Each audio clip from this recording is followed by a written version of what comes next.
लाल रंग इसका अपार, तीखा कम है फिर भी स्वाद, बेमिसाल बेमिसाल MDH Kashmiri, MDH Kashmiri MDH से विरोध करने का नाटक कर रहे हैं। ये वक्फ बिल के खिलाफ समाजवादी पार्टी है, पहले भी थी, आगे भी रहेगी। ये वक्फ बिल नहीं है बल्कि ये वक्फ बर्बाद बिल है। ये क्या चाहते हैं? देश में कहीं न कहीं बदअमनी पैदा करना चाहते हैं, अस्थिरता पैदा करना चाहते हैं। वो पूरी तरीके से गैर संवैधानिक है। उसके वो संविधान की कई धाराओं के ऊपर ओवरलैपिंग कर रहा है। संविधान के विरुद्ध सदन के अंदर में कोई बिल नहीं आता है, ये कांग्रेस को समझना चाहिए।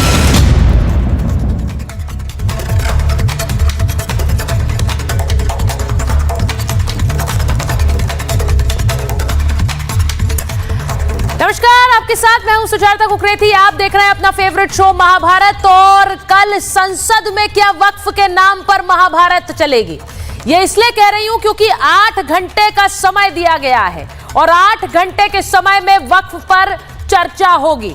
आपको बता दूं कि लोकसभा में कल वक्फ संशोधन बिल को पेश किया जाएगा। वक्फ संशोधन बिल पर 8 घंटे की चर्चा होने वाली है। वक्फ संशोधन बिल आने वाला है, यानी उन सबको जवाब मिल गया है जो कहते रह रहे थे कि ये बिल आएगा तो मुसलमानों का सब छिन जाएगा। उन लोगों को जवाब मिल गया है जो कह रहे थे कि इस बिल को आने नहीं देंगे, जो ये कह रहे थे कि मुसलमान सड़कों पर खड़ा हो जाएगा लेकिन बिल को आने नहीं देगा। आज उन सबका प्रोपेगेंडा फेल हो गया है क्योंकि मुसलमान समुदाय के बड़े चेहरे अब समर्थन कर रहे हैं। अजमेर दरगाह शरीफ के सज्जादा नशीन आज हमारे साथ जुड़ेंगे, जो ये कह रहे हैं कि मुसलमानों को डरने की जरूरत नहीं है, ये बिल उनके हक में है। तो फिर सियासतदान कौन होते हैं जो ये कह रहे हैं कि इस बिल के आने से मुसलमानों की दरगाहें छिन जाएंगी, उनके मस्जिद छिन जाएंगे? ये बिल आएगा, उस पर 8 घंटे की चर्चा होगी और इस बिल के आने से पहले मैं आज आपको ऐसी पोल खोल रिपोर्ट दिखाऊंगी जिसे देखकर आप समझ जाएंगे कि सरकार को वक्फ संशोधन बिल लाने की जरूरत क्यों पड़ रही, एक गरीब को कैसे इससे फायदा होगा। वो रिपोर्ट को देखकर आप ये समझ जाएंगे कि सियासतदान जो भी कहते हैं वो कैसे अपने हक के लिए कहते हैं, आम मुसलमानों के हक के लिए नहीं कहते हैं। आज आपको बता रही हूं कि कल वक्फ संशोधन बिल आएगा, तो उससे पहले ये पोल खोल रिपोर्ट आपके लिए देखना बहुत जरूरी है। कैसे जो सियासतदान कहते हैं और जो आम मुसलमान पर बीतती है उसमें फर्क है। लेकिन आपको सबसे पहले यह भी दिखा देती हूं कि यह बिल पास होगा, इसमें अंक गणित क्या है यह भी आपको दिखाती हूं, क्योंकि बड़े बड़े चेहरे तो इसके खिलाफ खड़े हो गए। सोनिया गांधी इसके खिलाफ है, कांग्रेस पार्टी, असदुद्दीन ओवैसी खिलाफ है, अखिलेश यादव इसके खिलाफ है, ममता बनर्जी खिलाफ है। लेकिन लोकसभा का जो गणित है वो आपके स्क्रीन पर है। वक्फ का अंक गणित लोकसभा में समझ लीजिए 272 चाहिए इस बिल को पास होने के लिए। 298 बीजेपी और एनडीए के पास है क्योंकि चंद्रबाबू नायडू और नीतीश कुमार उनके साथ हैं, और वहीं विपक्ष के पास 233 है, यानी लोकसभा में यह बिल पास हो जाएगा। अब राज्यसभा की बात करती हूं। राज्यसभा में क्या है अंक गणित? राज्यसभा में इस बिल को पास करने के लिए 117 चाहिए, यानी 1/3, 2/3 नहीं, क्योंकि यह कॉन्स्टिट्यूशनल अमेंडमेंट नहीं है। कॉन्स्टिट्यूशनल अमेंडमेंट के लिए आपको 2/3 बहुमत चाहिए। इसीलिए राज्यसभा में भी विपक्ष के पास 119 और माफ कीजिए एनडीए के पास 119 और विपक्ष के पास 87 है, जिसका सीधा मतलब यह है कि राज्यसभा में भी यह बिल पास हो जाएगा। यानी कि वक्फ बिल संसद में कल आ रहा है और इसके आगे कोई रोड़ा नहीं है। इसीलिए एक बैठक भी हो रही है। मैं आपको सबसे पहले जरा सुनवाती हूं कि इस बिल के आने से और इसकी खबर के आने से कैसे हड़कंप मच गया है, बयान क्या आ रहे हैं, क्योंकि सियासतदानों के ये बयान सुनिए, उसके बाद वक्फ की पोल खोल रिपोर्ट आपको दिखाऊंगी। पहले सुनिए।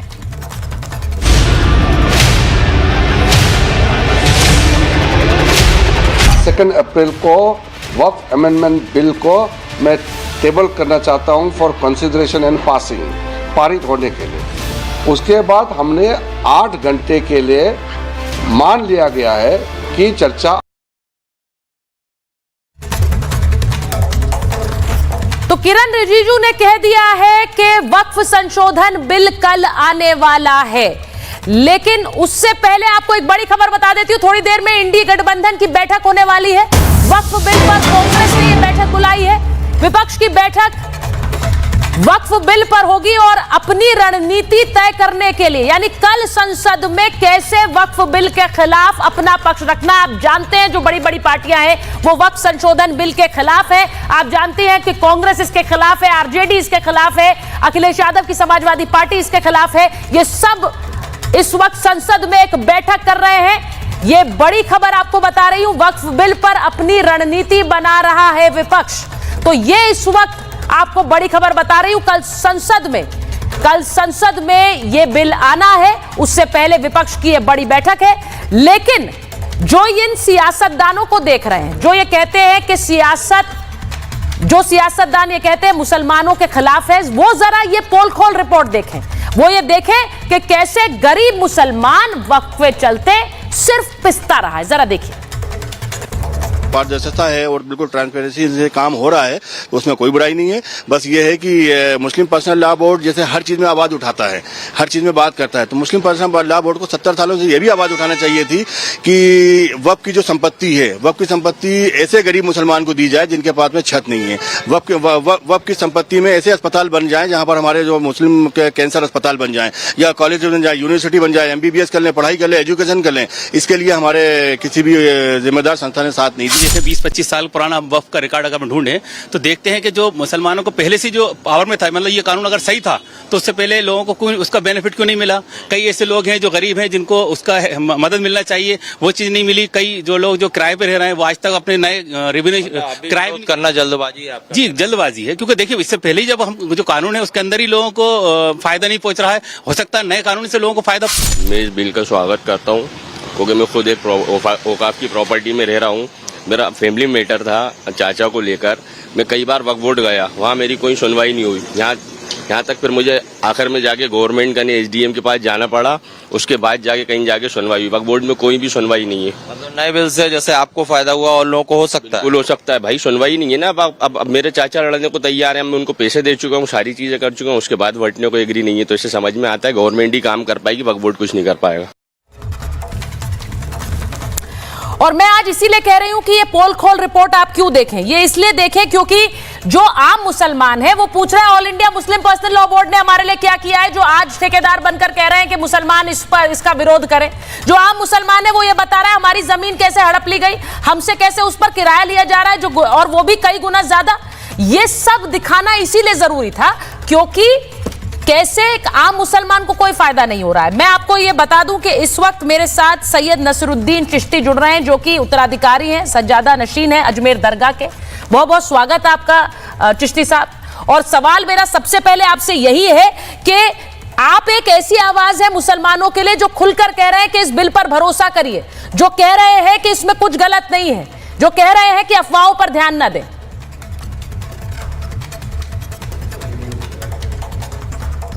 देखिए, मेरा मानना यह है इसमें कहीं डिस्प्यूट नहीं है कि हर स्टेक होल्डर ये चाहता था कि बिल आने से पहले सबकी डिमांड थी कि वक्फ एक्ट में अमेंडमेंट हो।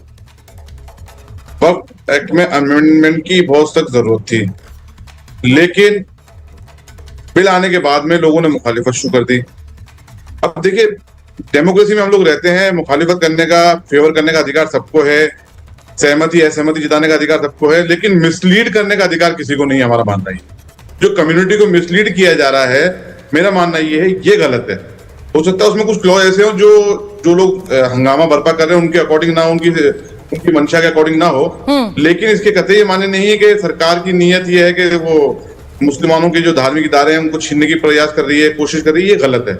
और मेरा मानना ये है कि जब सरकार आधिकारिक तौर पे पार्लियामेंट में कोई बयान दे रही है तो हमें उस पर यकीन करना चाहिए। पार्लियामेंट के में दिए हुए बयान जो होते हैं वो आधिकारिक बयान होते हैं, उससे सरकारें प्रतिबद्ध होती हैं और पाबंद भी होती हैं। अब बाहर मीडिया में आके जो बयान दिए जा रहे हैं वो सिर्फ पर्सनल इंटरेस्ट के लिए, सेल्फ पब्लिसिटी के लिए, या कोई पॉलिटिकल स्टंट हो सकता है। मैं आपसे ये जरूर पूछूंगी क्योंकि आपके जरिए आज अफवाह क्या है और सच्चाई क्या है मैं ये भी लोगों को बताना चाहती हूं। बहुत से लोग कह रहे हैं कि मुसलमानों के मस्जिद छिन जाएंगे, मज़ारें छिन जाएंगी। आपको लगता है ये होगा? क्योंकि बहुत सी अफवाहें फैलाई जा रही हैं और लोगों को डराया जा रहा है कि सड़क पर उतरिए। क्या सच्चाई? देखिए, ये सिर्फ कयास लगाए जा रहे हैं और झूठे कयास लगाए जा रहे हैं। जब सरकार ने आधिकारिक तौर पे कह दिया है, होम मिनिस्टर ने आधिकारिक तौर पे कह दिया है, माइनॉरिटी मिनिस्टर ने आधिकारिक तौर पे कह दिया है कि किसी भी धार्मिक प्रॉपर्टी में हस्तक्षेप नहीं होगा, देखिए जिन प्रॉपर्टी के डिस्प्यूट चल रहे हैं वो तो कोर्ट में पेंडिंग है, तो फाइनल एडजुडिकेशन वहीं से होना उसका। लेकिन यहाँ पर मजहब में मुदाखलत नहीं है, मेरा मानना ये है। देखिए ये वक्फ एक्ट जो बना है वो भारत के संविधान के तहत बना हुआ है 1954 के अंदर। उसके बाद में इसमें बार बार में अमेंडमेंट होते रहे हैं, सबने अमेंडमेंट करे, सब सरकारों ने। अब ये सरकार आई है जरूरत महसूस कर रही है अमेंडमेंट के लिए, क्योंकि वक्फ का जो मेन ऑब्जेक्ट होता है रिलीजियस, चैरिटेबल एंड पायस। आप हिंदुस्तान में ज्यादातर वक्फ प्रॉपर्टी जो है उस पर एंक्रोचमेंट है, कुछ लैंड माफिया ग्रुप है जिनके कब्जे में प्रॉपर्टी है, इसका रेंट करोड़ों की तादाद में आना चाहिए, उनका रेंट लाखों की तादाद में भी नहीं आ रहा, सिर्फ हजारों की तादाद में आ रहा है। अगर ये खालिस रिलीजियस मामला होता तो आज तक वक्फ बोर्ड के अंदर मुफ्ती और उलमाओं को अपॉइंटमेंट क्यों नहीं मिला? हर स्टेट में स्टेट गवर्नमेंट जिसकी भी आती है वो अपने पॉलिटिकल वर्कर को ऑब्लाइज करती है, उसमें मेंबरशिप अपॉइंट करती है। अभी मैं किसी बच्ची का इंटरव्यू सुन रहा था, वो बच्ची पब्लिक को स्टेटमेंट दे रही थी कि हमारे इस पे हुकूमत काबिज होना चाहती है और कंट्रोल करना चाहती है। तो इन जो अनअवेयर लोग हैं जिनको नॉलेज, उनको बताना चाहता हूं कि हिंदुस्तान में जब से वक्फ एक्ट बना है वक्फ की तमाम प्रॉपर्टीज पे कंट्रोल हुकूमत का ही रहा है। ठीक है, अगर आपको ऑटोनोमस बॉडी दे दी गई है, आप सोचो इंडिपेंडेंट बॉडी कहीं नहीं, मेंबर अपॉइंट गवर्नमेंट करती है, सीईओ अपॉइंट गवर्नमेंट करती है। इतने तनख्वाह याफ्ता और जो वहां पर वक्फ बोर्ड में काम करते हैं ऑफिस बाबू लोग, कर्मचारी लोग, वो सरकारी नौकर कहलाते हैं। तो आप कैसे कह सकते हैं कि इनको ये सरकार का कंट्रोल नहीं है? शुरू से सरकार का कंट्रोल रहा है। लेकिन अब हम उम्मीद रख रहे हैं कि सरकार कोई ऐसा अमेंडमेंट लाने जा रही है कि जिससे मुसलमानों को फायदा होगा और आखिरी तबका जो मुसलमानों का है, जो जरूरतमंद तबका है, उनको इसका बेनिफिट मिलना चाहिए। क्योंकि अल्लाह की राह में जब गिफ्ट की जाती है प्रॉपर्टी तो वो फलाह बहबूदी के लिए की जाती है, मुसलमानों के अपलिफ्टमेंट के लिए की जाती है, गरीब गुरबाओं के लिए की जाती है, यतीम बच्चों के लिए की जाती है। लेकिन ज्यादातर प्रॉपर्टी लैंड माफियाओं के कब्जे में। आपने जो बात बोली है मुझे लगता है चिश्ती साहब बहुत इंपॉर्टेंट है, आपने आंखें खोलने वाली बातें बताई। आप ये कह रहे हैं कि सरकार का हमेशा से एक तरह से उसने उस नजरिया रखा है वक्फ बोर्ड पर। आपने ये भी बताया है कि कैसे लोगों ने इसका गैर इस्तेमाल किया है, बुरा इस्तेमाल किया। All India Muslim personal board का कौन सा ठेकेदार बन गया? आम मुसलमान ये भी पूछ रहे हैं, जब हमने लोगों से बात की वो ठेकेदार बन रहे हैं। जी क्या कह रहा है? मैं ये पूछना चाहता हूँ कि बाकायदा जितने आज पॉलिटिकल स्टैंड ही माना जाएगा, देखिए बाहर रोड पे जो हम जितने भी एजिटेशन देख रहे हैं, तमाम पॉलिटिकल पार्टी जो अपोजिशन के हैं वो लीडर बैठ रहे हैं ना आकर के वहां पर, वो पब्लिक को गैदरिंग को एड्रेस कर रहे हैं। तो ये तो पॉलिटिकल एजेंडा बनाया जा रहा है ना। देखिए मुसलमानों के हित में काम करने के लिए सबको एकजुट होना पड़ेगा। हमें पॉलिटिकल मोहरा मत बनाइए इस कौम को 50 साल तक पॉलिटिकल मोहरा बनाया गया है। सच्चर कमेटी की रिपोर्ट देखिए, हमारी पोजीशन कितनी डाउन हो चुकी है मुसलमानों के देश के अंदर, कितनी गरीबी रेखा के नीचे आ चुके हैं। लेकिन मेरा मानना यह है अब अपलिफ्टमेंट के लिए अगर सरकार इस वक्त के जरिए अगर चाहती है कोई अच्छा ट्रांसपेरेंसी लाके मुसलमानों के लिए ऐसा फंड तैयार किया जाए जिससे उनका अपलिफ्टमेंट हो, तो उसके लिए काम करने के लिए दी जाए। और हाँ ठीक है, सुझाव सब दें, पक्ष विपक्ष की बात है, विरोध भी करना चाहे करें, लेकिन कम से कम अब जब कल बिल पेश होने जा रहा है तो कल चर्चा होगी, उस चर्चा में पार्टिसिपेट करके अच्छे से अच्छा बिल पास करें। ये आप जो बात कह रहे हैं कि चर्चा कीजिए, सिर्फ ये लोगों को भ्रमित मत करिए कि मुसलमानों के खिलाफ हो रहा है, ये गलत हो रहा है। और मुझे लगता है सच्चर कमेटी ने भी इस बात की बात कही कि वक्फ में अमेंडमेंट होना चाहिए। वक्फ अमेंडमेंट, देखिए मैं देश के मुसलमानों को, देखिए बिल्कुल मैं मुसलमानों को एक अपील करना चाहूंगा, अगर मैं गलत हूं, क्योंकि ये वक्फ जो है वो अल्लाह का माल है, अल्लाह की मिल्कियत है, अगर मैं गलत हूं तो मेरे साथ बुरा होगा। ये मुसलमान सब ध्यान रखें, सबको अपनी अपनी आखिरत में हिसाब देना है। मैं मेरा हिसाब दूंगा, अगर किसी नाजायज तरीके से सपोर्ट कर रहा हूं तो मेरी नीयत भी है कि ट्रांसपेरेंसी होनी चाहिए। अगर हुकूमत इस एक्ट के अमेंडमेंट के बाद में ट्रांसपेरेंसी लाती है तो हुकूमत के खिलाफ भी हम बोलेंगे। लेकिन अभी एक उम्मीद जागी है, ट्रांसपेरेंसी आ रही है, हो सकता है इसके जरिए कोई फलाह बहबूदी के काम हो, क्योंकि अगर मैं गलत हूँ तो मुझे भी सजा मिलेगी, मरने के बाद सबको हिसाब देना है। तो वो सब मुसलमान जो लोग सेल्फ इंटरेस्ट दिखा के इसके अंदर अननेसेसरी कौम को गुमराह कर रहे हैं, वो सोच लें आखिरत में उन्हें भी हिसाब देना, आखिरत में मुझे भी हिसाब देना है। बहुत बहुत धन्यवाद चिश्ती साहब, दरगाह शरीफ के सज्जादा नशीन हैं और इनसे बात करना इसलिए जरूरी है क्योंकि बहुत सारे मुसलमान जो चेहरे हैं जो खुलकर अब सामने आकर ये कह रहे हैं कि इसमें गलत क्या है, क्यों मुसलमानों को गुमराह किया जा रहा है। कल संसद में इसे पेश किया जाएगा, 8 घंटे की उस पर डिबेट होगी। मैं मेहमानों का परिचय करा दूं, बीजेपी के प्रवक्ता राजीव जेटली जी हमारे साथ हैं, जेडीयू के प्रवक्ता अभिषेक झा जी हैं, शालिनी अलीनी जी हमारे साथ जुड़ रही हैं, नेशनल कन्वीनर हैं मुस्लिम राष्ट्रीय मंच की। हमारे साथ फराज किदवई साहब हैं, राष्ट्रीय प्रवक्ता हैं समाजवादी पार्टी के। आप विवेक श्रीवास्तव जी को देख रहे हैं, लेफ्ट के नेता हैं, पॉलिटिकल एनालिस्ट हैं। वारिस पठान साहब एमआईएम के राष्ट्रीय प्रवक्ता हैं, जुड़ने वाले हमारे साथ, और अजय वर्मा जी कांग्रेस के नेता हैं। लेकिन मैं सबसे पहले सवाल यही पूछ रही हूं कि ये जो चिश्ती साहब कह रहे थे विवेक जी, क्या ये गलत कह रहे थे? क्या इन्होंने कुछ भी गलत कहा?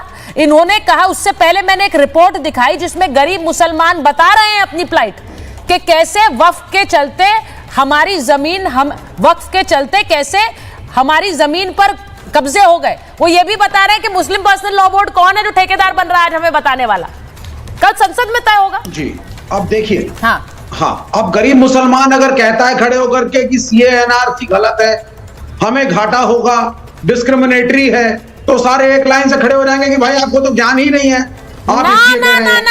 ये सरकार जो है ये बड़ी अजीब सी सरकार है। ना विवेक जी, उस समय भी गरीब मुसलमान नहीं था, आज भी गरीब मुसलमान नहीं है। मैडम नहीं, आप बोलिएगा, लेकिन कुछ चीजें फैक्ट्स प्लीज प्लेस करनी पड़ेंगी राइटली। नहीं विवेक जी, मैं आपको बुला रही हूँ आपका बात सुनने के लिए। नहीं, आप 1 मिनट लीजिए सर, आप 1 मिनट लीजिए। लेकिन ये जो प्रोपेगेंडा है सर ना, उस समय गरीब मुसलमान कह रहा था, ये ना आज कह रहा है।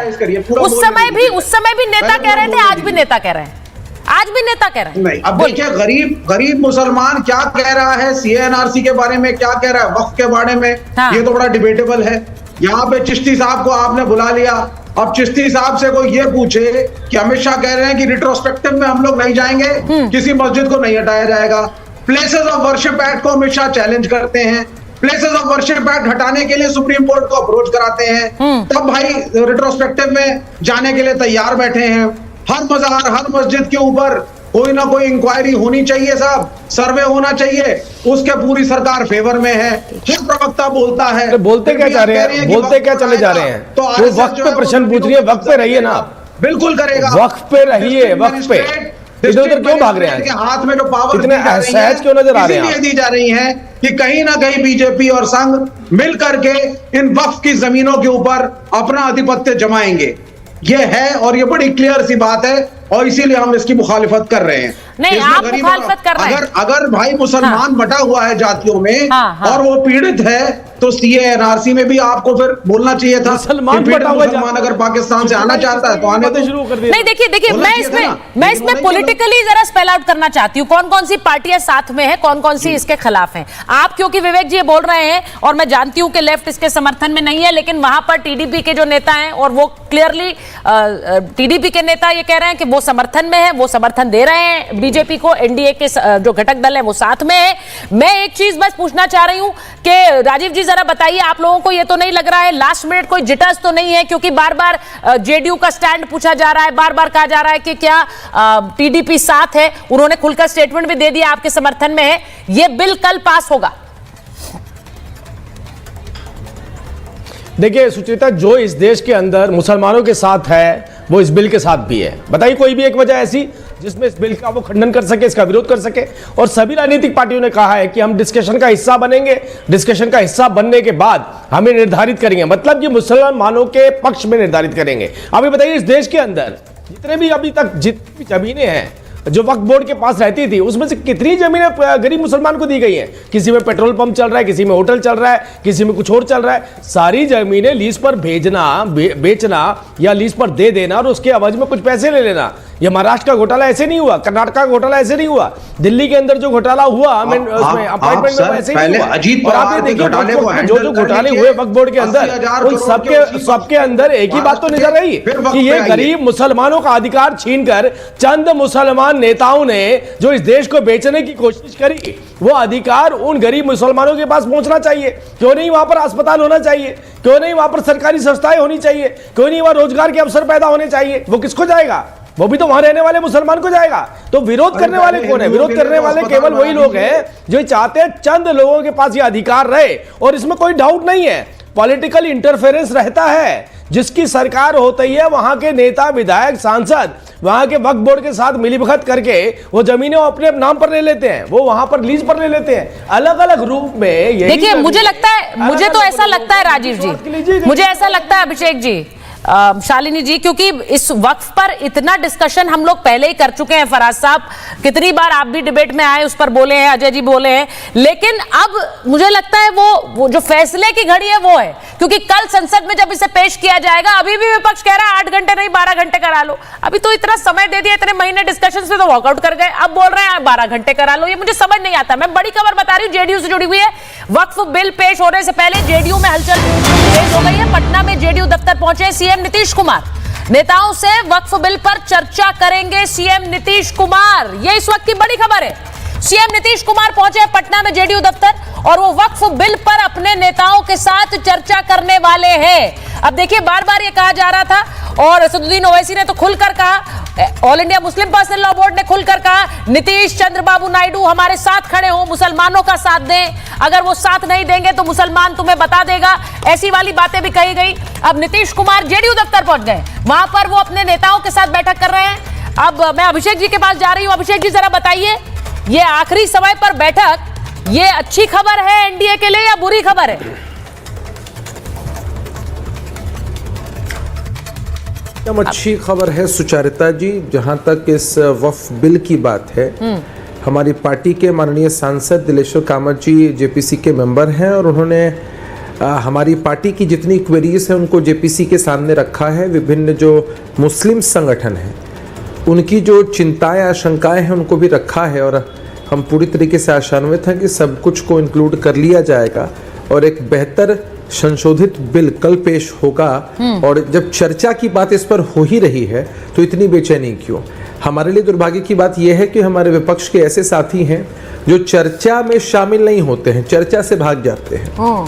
फिर चर्चा इस बात पर करवाते हैं कि राहुल गांधी जी को चर्चा में शामिल होने का, अपनी बात रखने का मौका नहीं मिलता है।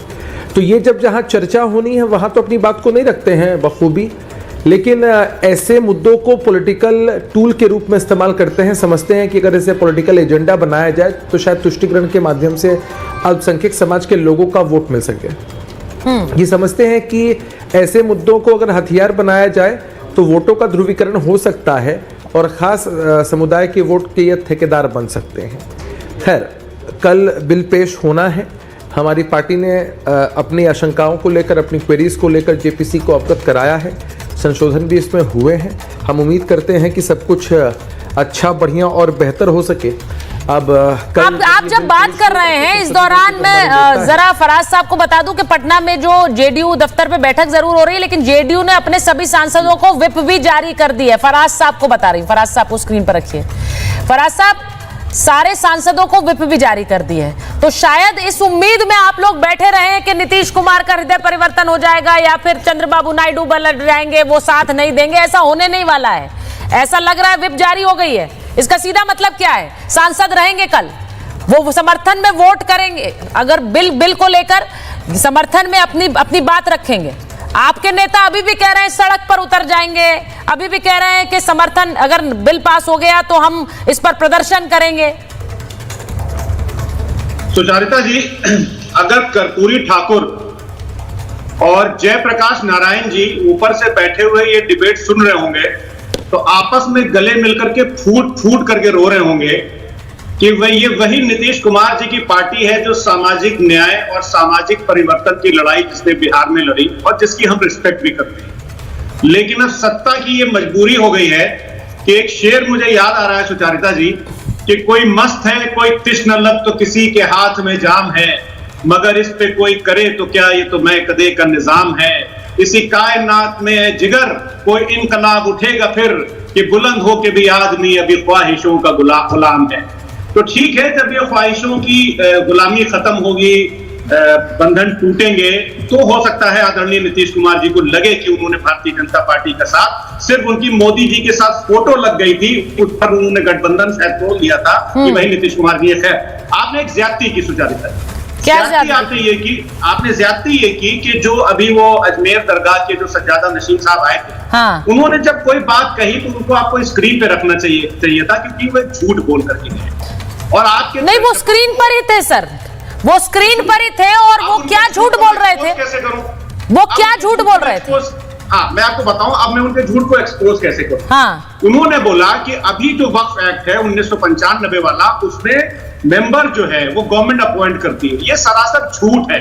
अभी जो वक्फ एक्ट, अभी जो सिस्टम है वक्फ में, जो मेंबर्स का जो सिस्टम है, उसमें इलेक्शन होता है। सुचारिता जी, मैं आपको बताऊं, और उसका इलेक्शन कैसे होता है कि जो वक्फ बोर्ड में जो मुतवल्ली होते हैं, जो 2 मुतवल्ली का जो अपॉइंटमेंट होता है, उनका सिलेक्शन नहीं होता है, उनका इलेक्शन होता है। और बाकी जो मेंबर्स होते हैं, मैं एमपी एमएलए की बात नहीं कर रहा हूं, मैं बाकी जो मेंबर्स होते हैं वो सब भी चुन करके आते हैं, और जो चेयरपर्सन होता है वो भी मेंबर्स के द्वारा चुना जाता है।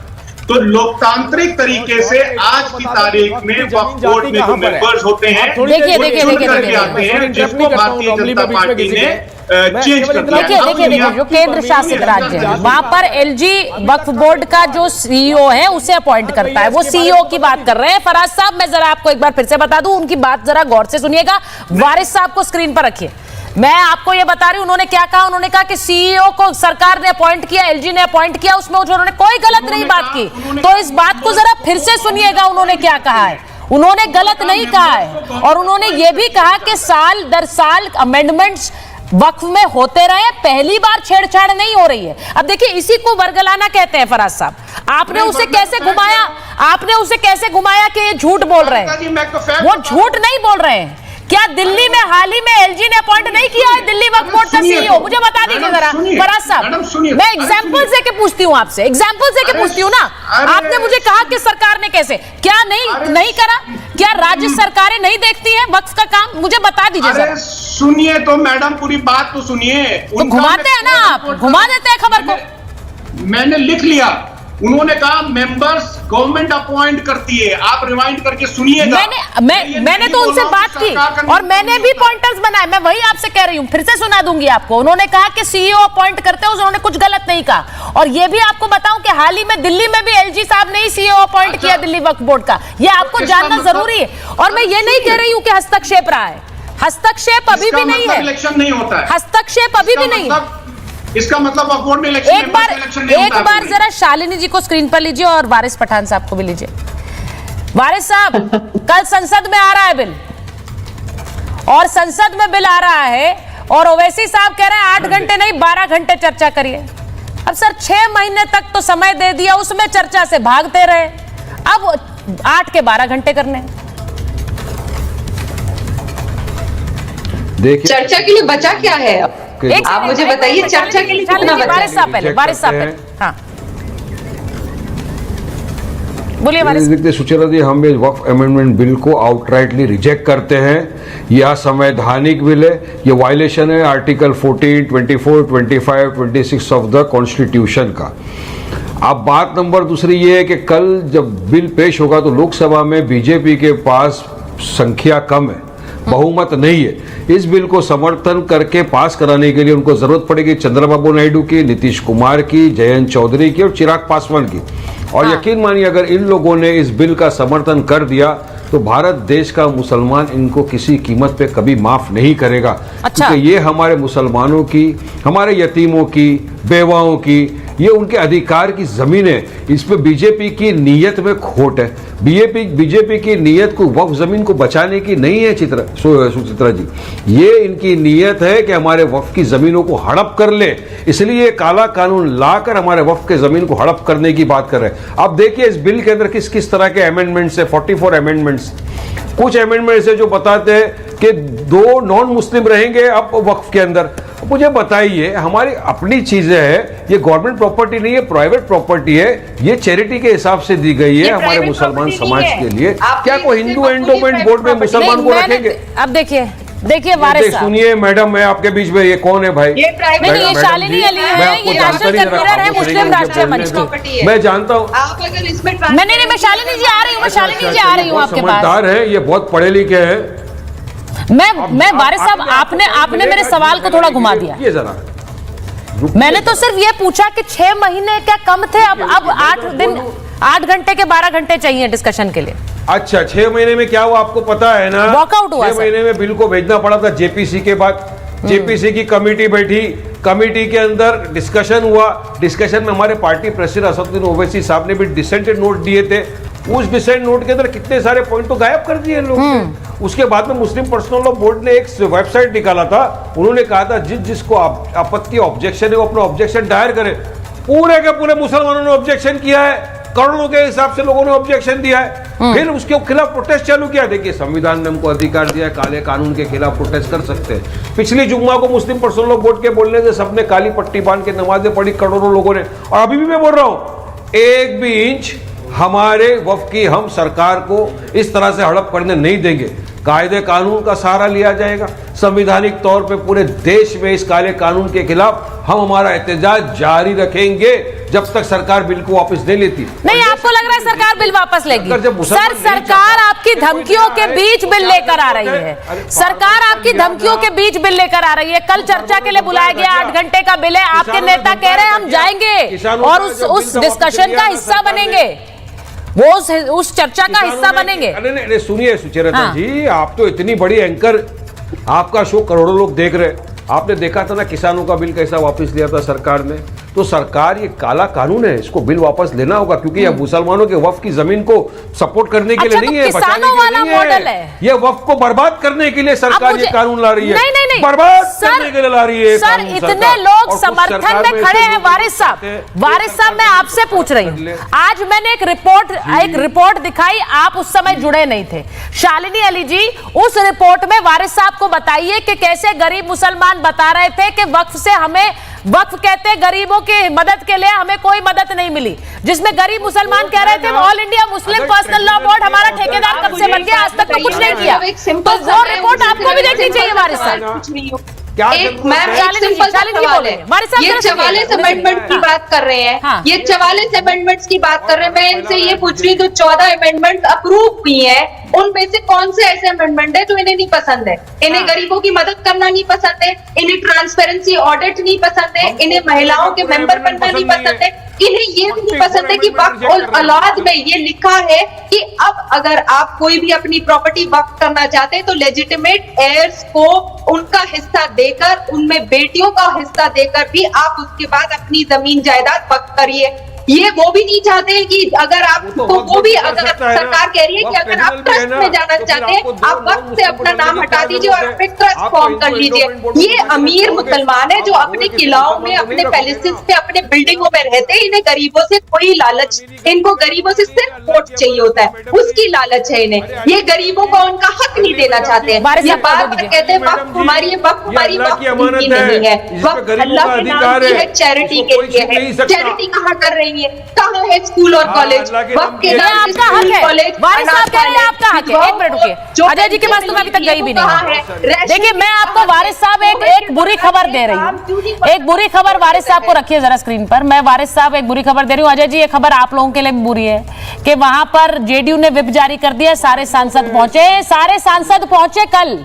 वारिस साहब, टीडीपी ने कह दिया ये मुसलमानों के हक में है बिल, ये उनके हम समर्थन में है, इसीलिए इस बिल के समर्थन में है। तो ये खबर आपके लिए बुरी खबर है, ये खबर आपके लिए बुरी खबर है वारिस साहब। आप इस उम्मीद में बैठे हैं कि चंद्रबाबू नायडू या नीतीश कुमार पलट जाए। बड़ी खबर एक और आ गई है, वक्फ संशोधन बिल को टीडीपी ने समर्थन कर दिया है। अब ये खबर आपके लिए अच्छी नहीं है, क्योंकि ओवैसी साहब ये बार बार बोलते रहे कि नीतीश कुमार, चंद्रबाबू नायडू आपको माफ नहीं करेंगे देश के मुसलमान। ये उनका बयान है, ऑन रिकॉर्ड बोला उन्होंने, देश के मुसलमान माफ नहीं करेंगे वारिस साहब। लेकिन उन्होंने आप पर नेले पर दहला चला है, नेले पर दहला। तो सुचेता जी, अरे नेले पे दहला, वो कह रहे हैं देश के मुसलमानों के हम हक में है, इसीलिए हम सपोर्ट कर रहे हैं पार्लियामेंट में। हाँ, अरे नैला दैला बादशाह गुलाम सब छोड़ो, हुकुम का इक्का भी है हमारे पास, हमारा सांसद काफी है। वो वहां पे अमेंडमेंट के खिलाफ बराबर रीत से पुरजोर तरीके से अपनी बात रखेंगे, कल अपनी बात रखेंगे और समझाएंगे कि वक्फ काला कानून कैसा है, ये कैसा असंवैधानिक है। अगर उसके बाद भी सरकार करेगी तो तानाशाही है, फिर तो डेमोक्रेसी का क्या हो गया भाई? संविधान ये समय दिया गया था ना वक्फ के लिए वारिस साहब, उन कमिटीज से वॉकआउट किया, उन कमिटीज में लड़ाई हुई, उन कमिटीज में झगड़े हुए, उन कमिटीज में बस पॉइंट नहीं रखा गया। चर्चा होगा। सुचेता जी, घाई मत करो, कल सुबह होने दो, 12 बजे पेश करने वाले आप, हमने सुना आप ही के माध्यम से। देखेंगे क्या होता है, इतना घाई मत करो, हो सकता है कोई समर्थन नहीं किया तो अरे कोई सपोर्ट में ही नहीं आएगा, क्या करेंगे फिर भाई? एक सेकंड क्या बोलेंगे? मैं अजय जी को भी लूंगी। राजीव जी वो कह रहे हैं कि हमारे नेता एक ही अकेले काफी है इन पर। पार्लियामेंटेरियन हूं ना मैं, एक ही अकेले काफी है असदुद्दीन ओवैसी वो कह रहे हैं। नहीं अकेले देखेंगे। अरे मैं सुचाते जब मुझे मौका नहीं मिला था उस वक्त, बोलिए राजीव जी, बोलिए। हमारी इसमें गैर मुस्लिम भी होंगे। अब ये सोचिए गैर मुस्लिम भी होंगे, गैर मुस्लिम होंगे तो ये बिल खराब हो जाएगा। मतलब ये बिल चंद मुसलमानों का बनकर के रह जाए, चंद मुसलमान इस देश के अंदर इतनी बड़ी संपत्ति का निर्धारण करेंगे कि क्या करना है, उसमें सरकार का हस्तक्षेप नहीं होगा, किसको लीज पर देंगे, उसका क्या करेंगे, उसका कोई हस्तक्षेप नहीं होगा। जैसा भी हमारी बहन ने बताया कि महिलाओं की भागीदारी, अरे इनको तो तकलीफ है इस बात से, यही तो बिल था, गैर कानूनी था ना, सायरा बानो का यही गैर कानूनी था ना, बिल बना ना, वो कब बना? जब आपने अधिकार छीना था। अरे आज तो हम अधिकार फिर से देने वाले हैं, हर जगह पर महिलाओं को भागीदारी दी जाए, ये भी हम सुनिश्चित कर रहे हैं। आज भी ओवैसी साहब इस बात का विरोध कर रहे हैं कि भाई यहाँ मुस्लिम महिलाएं नहीं होनी चाहिए, या महिलाएं नहीं होनी चाहिए, या गैर मुस्लिम नहीं होने चाहिए। अभी कोई इसी देश के अंदर रहने वाला अगर इस तरीके के बिल बनेंगे तो बाकी बिलों से मुसलमानों को हटा दिया जाए क्या? या बाकी जगहों में मुसलमानों की भागीदारी नहीं होगी? इस देश के अंदर हर किसी की भागीदारी होगी, और जो ईमानदारी से काम करेगा मुसलमानों के लिए, उनके बच्चों के लिए, उनको जगह क्यों नहीं दी जाएगी? बिल का ये क्या हिपोक्रेसी नहीं है? मैं एक चीज वारिस साहब, हिंदू एंडोमेंट बोर्ड में मुसलमानों को, अरे चंद्रबाबू नायडू तिरुमला के अंदर 18 नॉन प्रैक्टिसिंग हिंदूज को आपने निकाल दिया, ये चंद्रबाबू नायडू। अरे भाई आप करो तो सब कुछ ठीक है, नहीं और पर ठीक है, हमारे इसमें क्यों मुदाखलत करते हो भाई? हमारे राइट टू रिलीजन में क्यों इंटरवीन करना है आपको? हमारे वक्फ के क्योंकि तिरुमाला तिरुपति में भी बोर्ड में, तिरुमाला तिरुपति के बोर्ड में भी क्रिश्चियंस थे। मैं आपको ये बताऊं, इस देश में जब वो लड्डू पर विवाद शुरू हुआ ना वारिस साहब, तब बहुत से हिंदुओं को पता भी चला कि वहां पर उन बोर्ड में क्रिश्चियन थे, वरना लोगों को पता भी नहीं था। तो ये भी आपको बता दूं, भाई सेक्युलर कंट्री है, वैसे तो आप सेक्युलर कंट्री की बातें करते हैं, वैसे आप कहते हैं हमारे धर्म में दूसरे धर्म का क्या मतलब है। वैसे मैं इसके समर्थन में नहीं हूं, ये बता दूं आपको, लेकिन आपके लिए ये प्रैक्टिस रिलीजन, हाँ तो आप बोलो ना कि चंद्रबाबू नायडू गलत है, वहां से क्यों निकाला? वो कह रहे हैं आप गलत हैं, आप गलत हैं, देश सुनना चाहते हैं। बोले सुचेता जी, वो कह रहे हैं आप गलत हैं, मुसलमानों के हिमायती बनना बंद करिए, गलत आप हैं। गलत नहीं हो जाता अगर दूसरा कोई ओपिनियन, नहीं हिमायती नहीं, हम तो कानून कायदे की बात कर रहे हैं ना। करोड़ों लोगों बेवकूफ थे जिन्होंने ऑब्जेक्शन डाला है वक्फ बिल के अगेंस्ट, करोड़ों लोगों ने डाला है। अब ये जो बोल रहे हैं ना, ये चुनिंदा लोग है ना, जो बीजेपी ने जिनको लॉलीपॉप देके रखा है, जबकि उनको कुछ नहीं मिलने वाला है धोखे के सिवा। ये लेकिन बेवकूफ समझते नहीं है कि बीजेपी की मंशा, बीजेपी को नियत में खोट है। मतलब जेडीयू, टीडीपी, ये सब आप कह रहे हैं कि ये सिर्फ कौन सा एचडीएम, कौन सा कलेक्टर सरकार के अगेंस्ट में रिपोर्ट डालेगा? कोई डालेगा नहीं, वो तो बोलेगा ये वक्फ की जमीन नहीं। अच्छा, मैं एक बार बड़ी खबर बता रही हूँ, ये भी सुन लीजिए। वक्फ संशोधन बिल पर इमरान मसूद ने क्या कहा है? वो कह रहे हैं संख्या बल में हमें दबाया तो हम कोर्ट जाएंगे। इमरान मसूद कह रहे हैं संख्या बल में अगर हमें दबाया तो हम कोर्ट जाएंगे। आजादी के बाद मुसलमानों के लिए, ये ब्रेकिंग चलाइए जरा अनिल, ये मुसलमानों के लिए सबसे बड़ा मुद्दा है, हम कोर्ट चले जाएंगे। अब मैं जरा अजय जी के पास जाऊं, उससे पहले जरा वारिस साहब ये भी दिखाना चाह रही हूं। अजय जी ये देखिए कि कैसे इस पूरे मामले में, वक्फ के मामले में पहले क्या था और अब क्या होगा, यानी बदलाव क्या हो रहा है, उसे जरा समझिए। पहले वक्फ के खिलाफ सिर्फ ट्राइब्यूनल में अपील की जा सकती थी, सिर्फ ट्राइब्यूनल में, लेकिन अब high court, civil court, revenue court में भी अपील आप कर सकते हैं। यह बड़ा क्लियर है। पहले ट्राइब्यूनल के फैसले को चुनौती आप नहीं दे सकते थे, कुछ भी कर लीजिए आप, अगर अपनी जमीन के लिए रो रहे हैं आप कहीं नहीं जा सकते। अब हाई कोर्ट में अपील की जा सकती है, सिर्फ ट्राइब्यूनल नहीं है। जहां मस्जिद बन गई वो जमीन वक्फ की हो गई, उसके बाद उस पर कोई सवाल नहीं है, ये पहले एक वक्फ कानून में है। अब जब अमेंडमेंट के बाद जो दान में मिली जमीन है तभी वक्फ की है, ये नहीं कि जहां हाथ रख दिया वो कह दिया भाई ये जमीन अब वक्फ की होगी, ये नहीं होगा। और वक्फ बोर्ड में पहले महिलाओं की एंट्री नहीं थी, अब महिलाओं की भी एंट्री है। तो मैं अजय जी आपके पास आ रही हूं, जरा मुझे बताइए अजय जी कि ये जो नया वाला वक्फ होगा इससे आपको क्या दिक्कत है, इसमें क्या दिक्कत है अजय जी?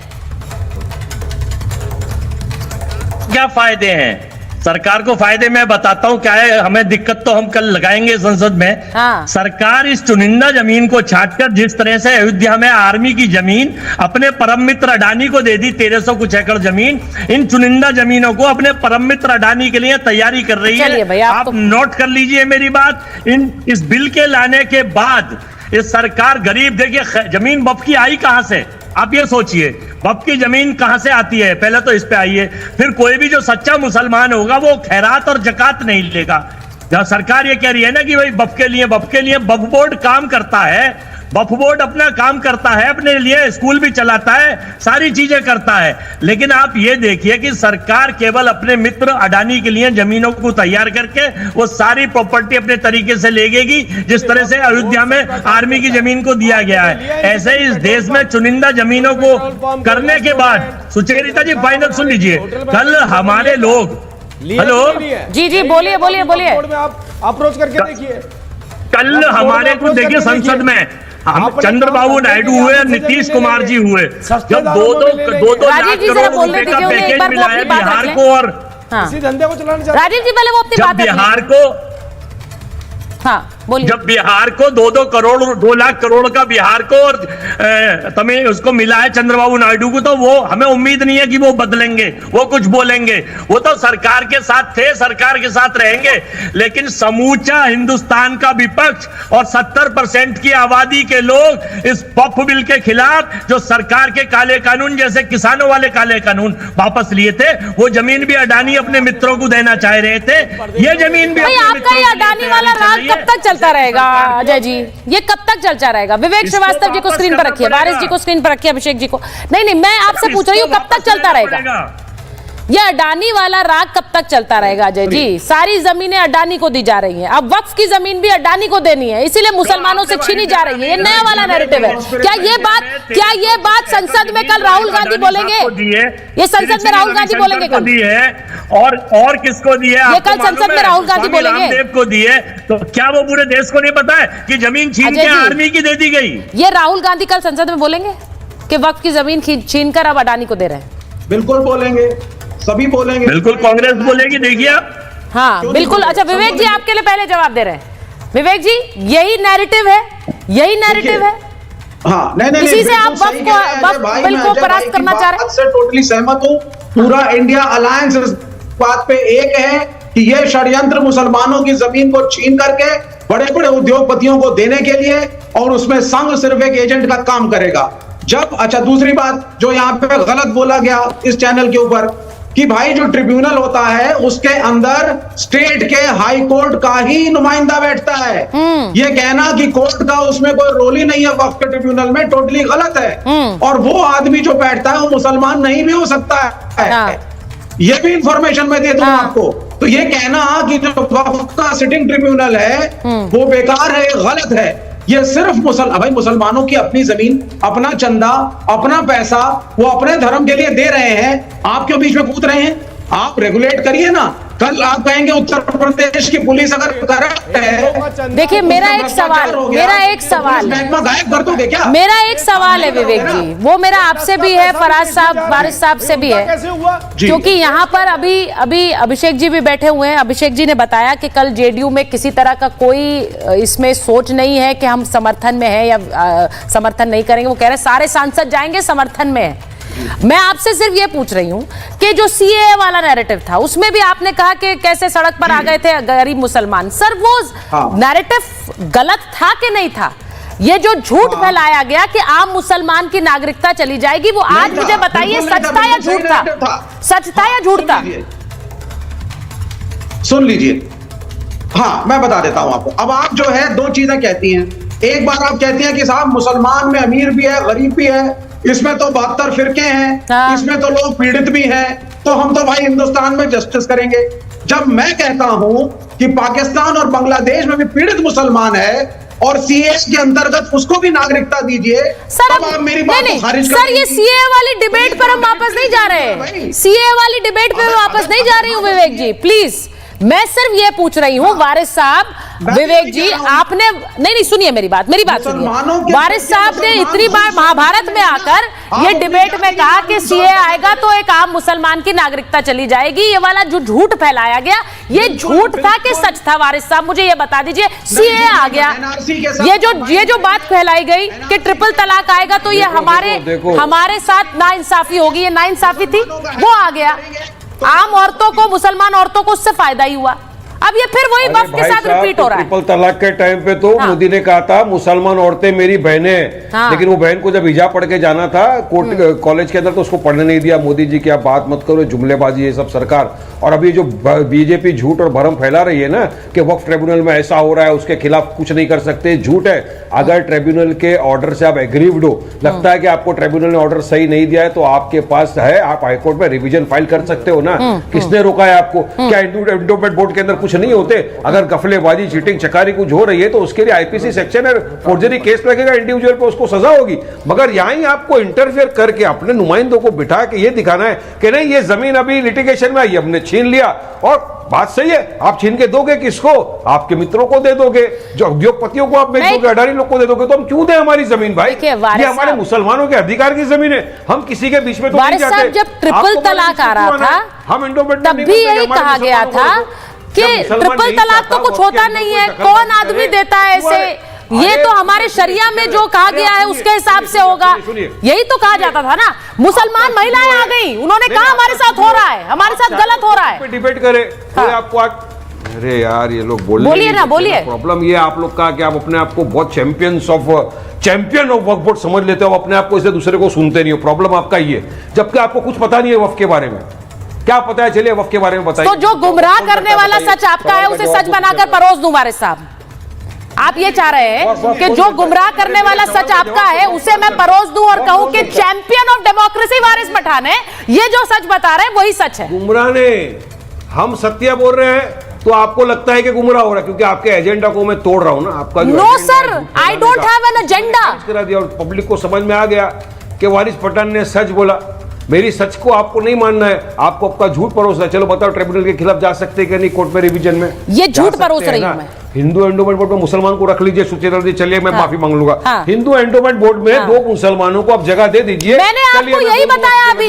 ये जो वारिस पठान साहब आपने जो ये बात बोली ना, तिरुपति में बोर्ड में गैर हिंदू थे, इसकी जानकारी वारिस पठान आपको थी कि नहीं थी? आम हिंदू को नहीं थी, लेकिन थे। आपके वक्त में कौन सा गैर मुसलमान था कभी?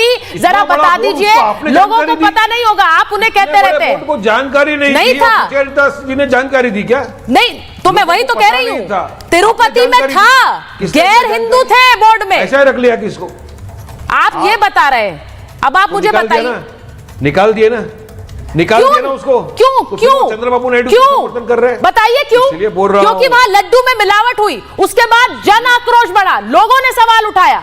ये सुनिए, ये नहीं कि यहाँ पर सियासतदान लोगों को उठा रहे हैं, जागो, मुसलमानों को बोल रहे हैं जागो, तुम उठो, ये तुम्हारे खिलाफ है। वहां जनता की आवाज थी, वहां लोगों की आवाज थी। अरे लड्डू में मिलावट क्या मुसलमानों ने किया? ये किसी ने बोला? लड्डू में मिलावट मुसलमानों ने किया? ये किसी ने बोला? तो ये तो आप तो बताओ ना हमको। ये किसी ने बोला? जागरूक करो। हाँ, तो जागरूक ही कर रही हूँ आपको, क्योंकि आप तिरुमाला वाली बात नहीं बताएंगे, मैं बताऊंगी। राजीव जी, नहीं, मेरे को नाम बताओ राजीव जी, नाम बताओ। लड्डू में वारिस पठान किसने किया? वो मानने को तैयार नहीं है। विवेक जी मानने को तैयार नहीं है। आप लोगों के लिए कल मुश्किल होगा। संसद में 8 घंटे की डिबेट कैसे होगी, या महाभारत में देख लीजिए कैसे तीर चल रहे हैं।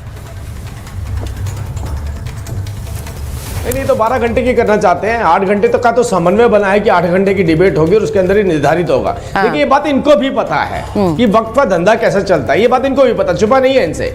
और दूसरी बात ये, मैं बार बार एक बात, मुसलमान करिए जा रहे हैं भाई। इस देश की जमीन, इस देश के, जिसको ये मुगल कहते हैं, जिन्होंने आकर के यहाँ कब्जा किया, उसके बाद इसी देश की जमीन मुसलमानों के लिए दान दे दी।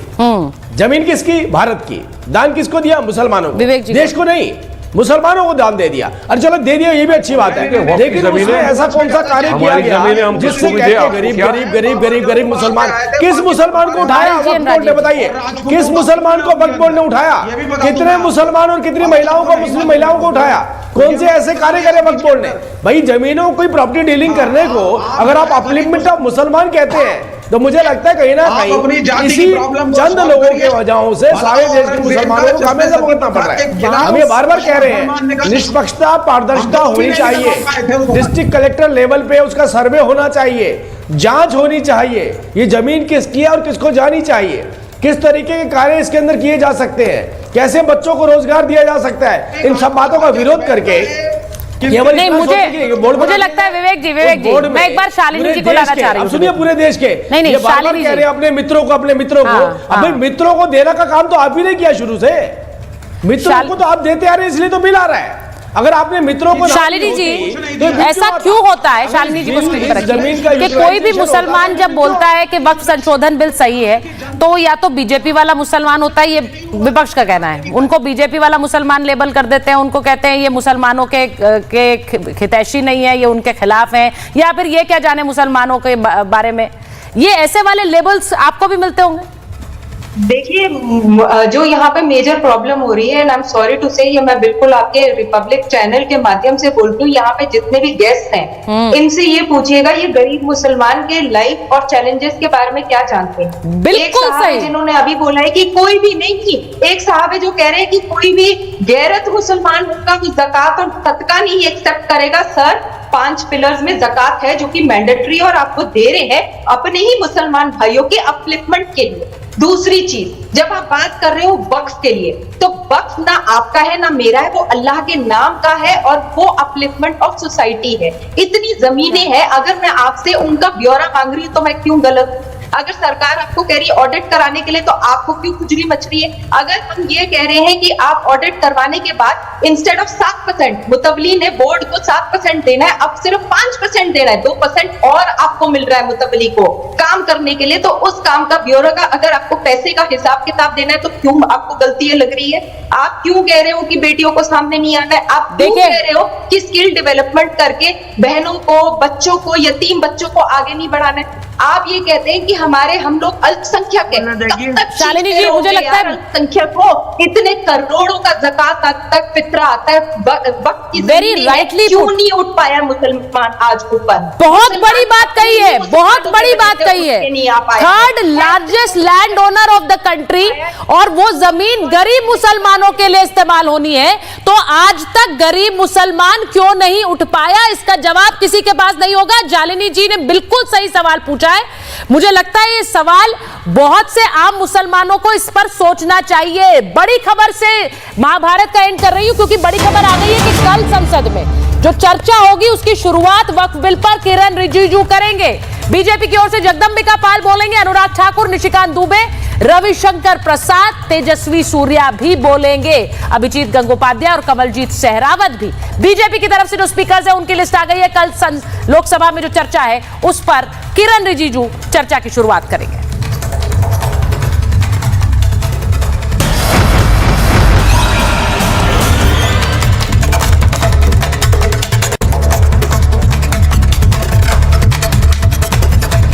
माही सर, आज दही बड़ा खाने का मन है। वाह क्या स्वाद! असली स्वाद तो MDH दही बड़ा रायता मसाले से ही आता है।